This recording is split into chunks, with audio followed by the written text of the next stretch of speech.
یا کبھی ایسے ہوتا ہے کہ فیملی میں کوئی آدمی جیسے قریبی آپ کے والد صاحب ہیں، مثلاً دادا جان ہیں، بہت کمزور ہیں، ٹریولنگ پوزیشن میں نہیں ہیں، تو کیا کریں گے؟ ان کی طرف سے کوئی دوسرا حج بدل کر سکتا ہے، ان کی اولاد، رشتہ دار یا کوئی بھی مسلمان، کیونکہ اس کے لیے شرط نہیں ہے کہ صرف فیملی کے لوگ ہی حج بدل کریں، کوئی بھی کر سکتا ہے، اس کی اپنے طور طریقے ہیں، اس کی اپنی شرائط ہیں۔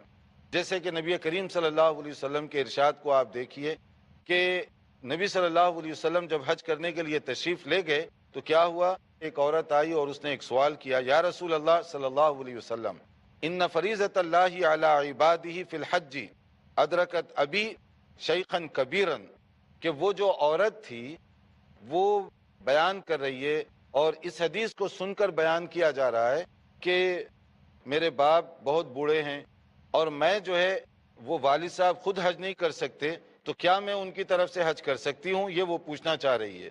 لا یثبت علی الراحلہ افاحج عنہ، کہ نبی صلی اللہ علیہ وسلم کے سامنے وہ پوچھ رہی ہے کہ بوڑھے باپ ہیں اور وہ سواری پر بیٹھ نہیں سکتے، تو کیا ایسی صورت میں حج کروں؟ اس میں ایک پوائنٹ نوٹ فرمائیے کہ وہ زندہ ہیں والد، ابھی مردوں کے لیے نہیں، حج بدل زندوں کے لیے بھی، کہ وہ زندہ ہیں مگر سواری میں بیٹھنے کی پوزیشن میں نہیں ہیں، تو کیا اس کی طرف سے میں حج کر سکتی ہوں؟ تو فرمایا گیا قال نعم، نبی صلی اللہ علیہ وسلم نے ارشاد فرمایا ہاں کر سکتی ہو۔ وذالک فی حجۃ الوداع، یہ واقعہ جو ہوا نبی صلی اللہ علیہ وسلم کے حجۃ الوداع کے موقع پر، یعنی اس عورت کے پوچھنے کا مقصد یہ تھا کہ ابا جان بوڑھے ہیں، سواری پہ نہیں بیٹھ سکتے، تو کیا میں ان کی طرف سے حج کر لوں؟